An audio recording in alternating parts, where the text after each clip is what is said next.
believed that I was God's forgotten child. Nothing ever went as per plan. When I was 28 years old, as a young major, I was posted to a remote, forgotten, underdeveloped part of the country, considered boring. It was called Ladakh. And although the place was beautiful, I had access to some of the most beautiful locations that now tourists rave about. I never thought much of it.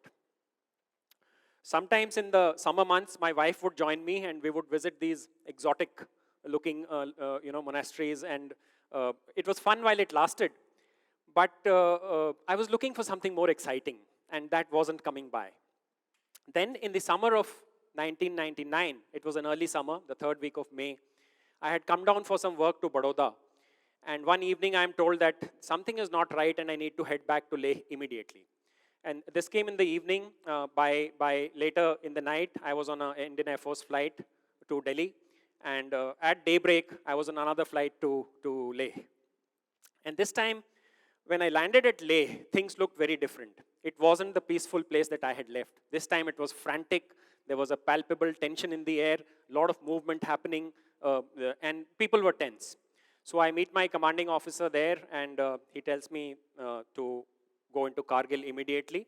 It is a 12 hours drive. My men are ready, they're waiting for me, and there is a convoy of,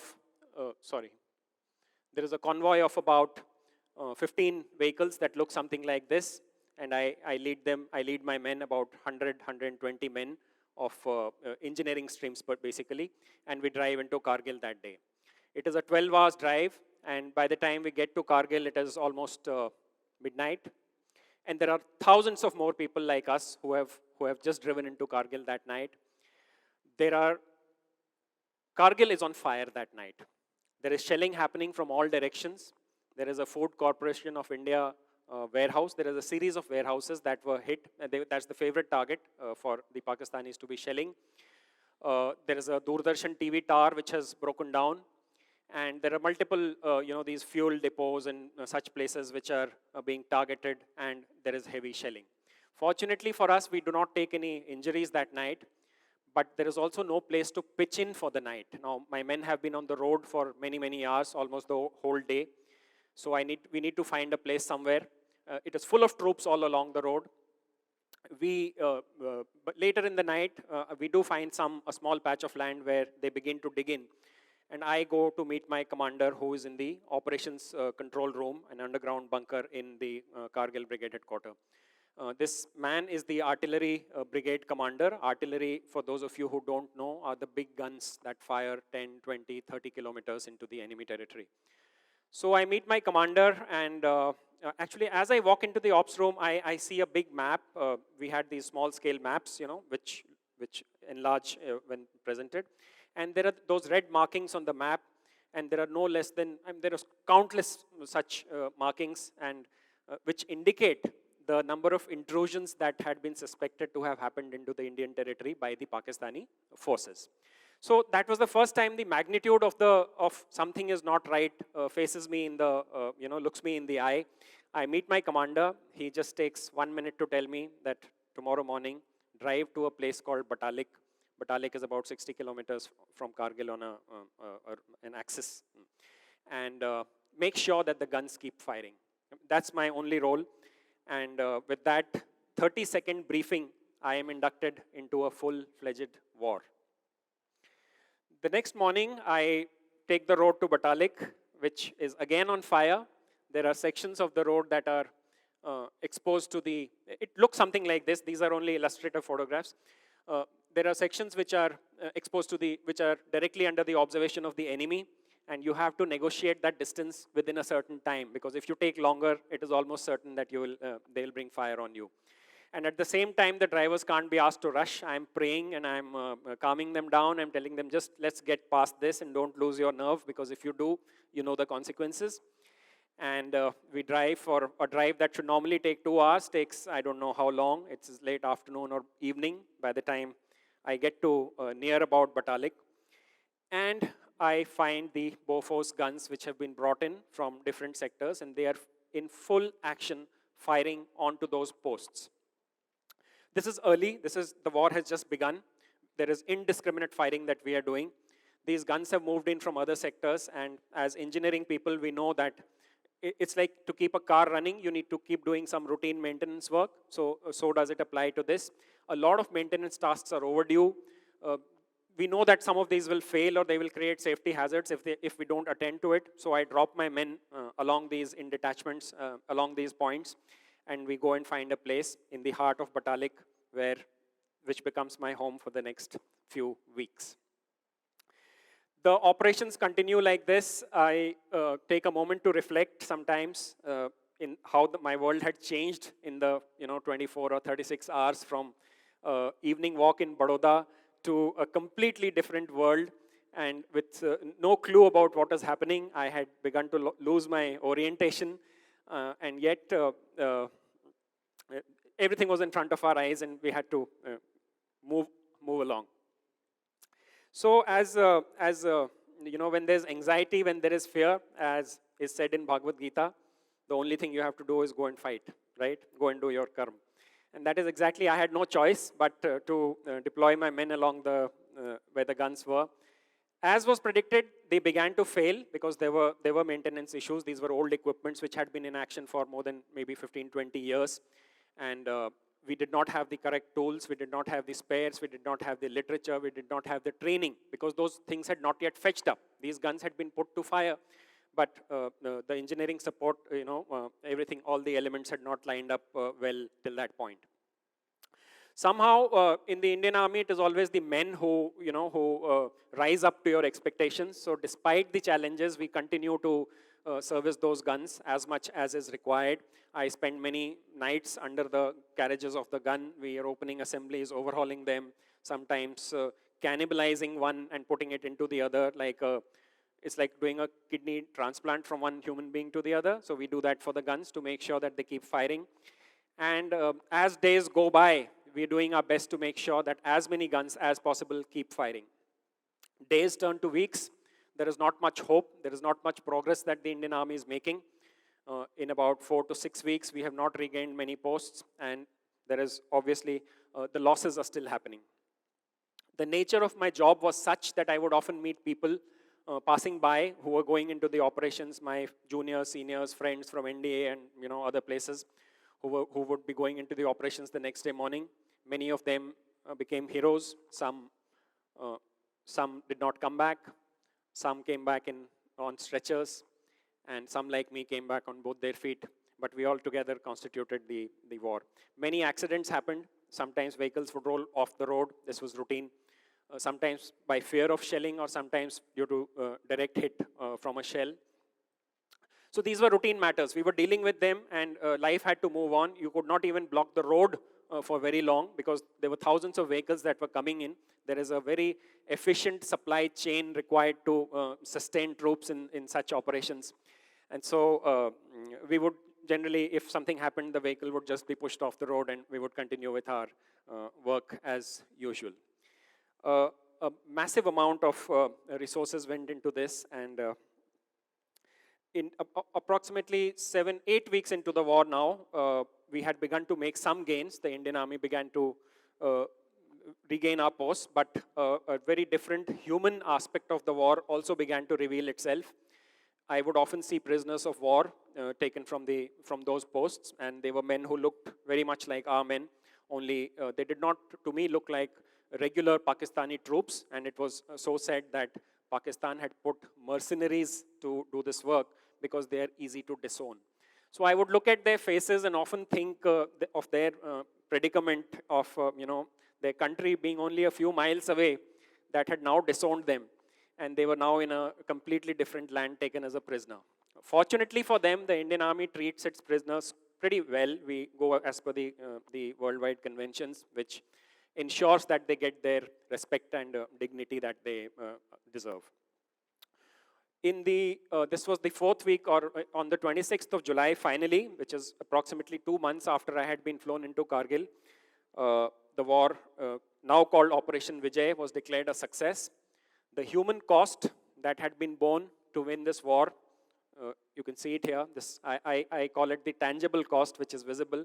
There is also an intangible aspect of that cost in terms of the casualties that happened, the people who got maimed for life, or the emotional trauma that many people went through in undertaking an operation like this, no matter that we did come out successfully at the other end.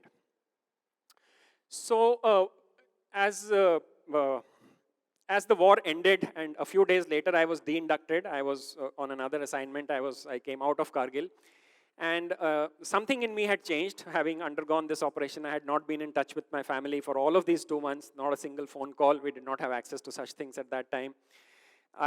One thing I knew was that I was grateful to be alive. You know, and that stayed with me for a long time.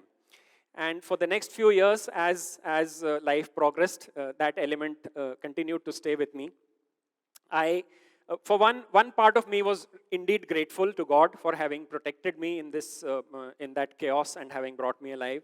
There was another part of me that had to take life, the rest of the journey of life, my role as a father or a role as a husband or a son, and I got busy making a career. I left the army a few years later, and God was kind. I could work for some of the good companies in the country. And there was yet another part of me that sort of kept contemplating what the importance of this war may have been, the amount of resources that go into sustaining something like this, because two countries, even if they're poor, they don't sort of trust each other. And I would see reflections of that even in the businesses that we do, you know, because we never think twice about investing resources when it comes to maximizing profits. But when it comes to doing something good for the society, we become very calculative. And that part of me was always a little restless, and I did not know what to do with it. I would, people would make fun of me, you know, because I would contemplate these issues, and there weren't many who were interested in discussing it. I would often go on solo vacations and retreats to sort of meditate and read about these things. And one such vacation that I took was to Banaras. And once again, people made fun of me. I mean, my wife would keep telling me, why go to Banaras? Let's go to Goa. But I would, I would prefer to go to a place like that where I could contemplate and reflect better. And on the banks of Banaras, on the banks of Ganges, I meet a stranger there. I'm taking a walk and I meet a stranger there who later becomes a very good friend of mine. And he mentions to me a school that he runs in the Himalayas. Now, I, at that point, was trying to declutter my mind and declutter my life, so I'm not much interested. But that thought stays with me, and I sort of, I don't make much of it, but a few months later, because nothing really goes as per plan, even though I don't have a plan, I find myself in that school. This is at a place called Uttarkashi, where I go and meet the children, I meet the teachers, I spend a few days with them. And then on the way when I'm coming back, the COVID lockdown was announced that very, that very day. So everything comes to a halt, but I continue to be in touch with these children and the teachers over the next few months, actually next few years, only to realize that the entire system had come to a halt as far as education of rural children was concerned.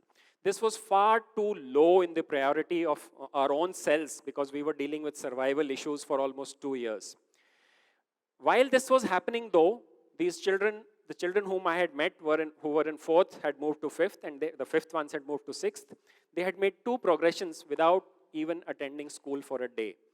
So there was some semblance of education, but at a very superficial level. The reality was completely different.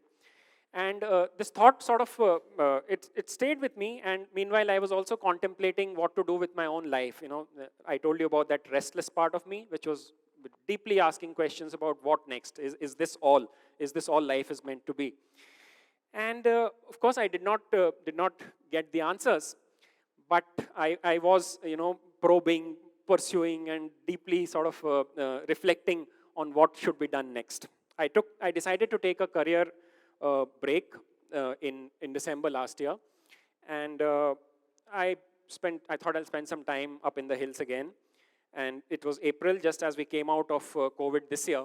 I'm driving near Gangotri one day, and on my way back, I stop at a village called Mukhwa. Mukhwa is a village where the deity is brought for the winters, and I go and seek my blessings. And the priest there tells me, "Good. You have sought your blessings from the deity.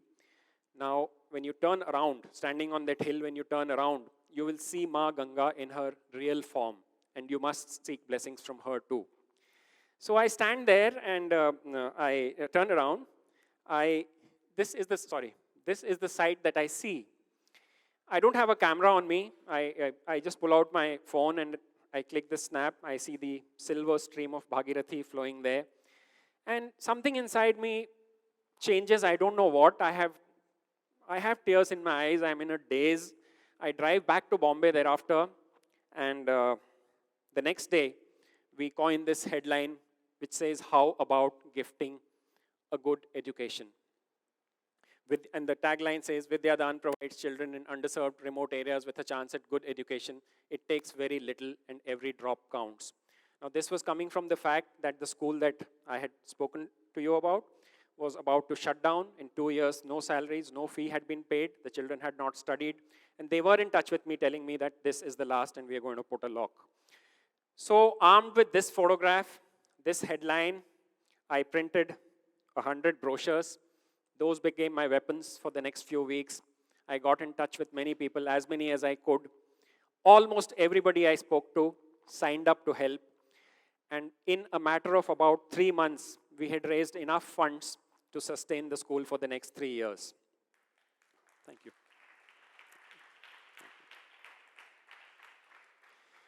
We gave this project a name, Vidya-Daan 100, with the intention to nurture 100 happy learners. And I'm happy that we could raise money for all of those 100. On the 15th of August, we inaugurated the first broadband connection into the school, the first in that village. And we inaugurated a virtual classroom, now 2 of them. I had a bunch of volunteer teachers who started to take online classes. And the school, in front of our eyes, in these few weeks, began to thrive. I was there the last week, and every single day that I meet the children every day, I talk to them, I talk to the teachers, we do as much as is possible. Every single day that I spend in the company of those children, doing something for them, without any yearning for a reward or a recognition, suddenly, for once in my life, now, I feel as if I'm God's favorite child. Thank you for listening to me today. Thank you.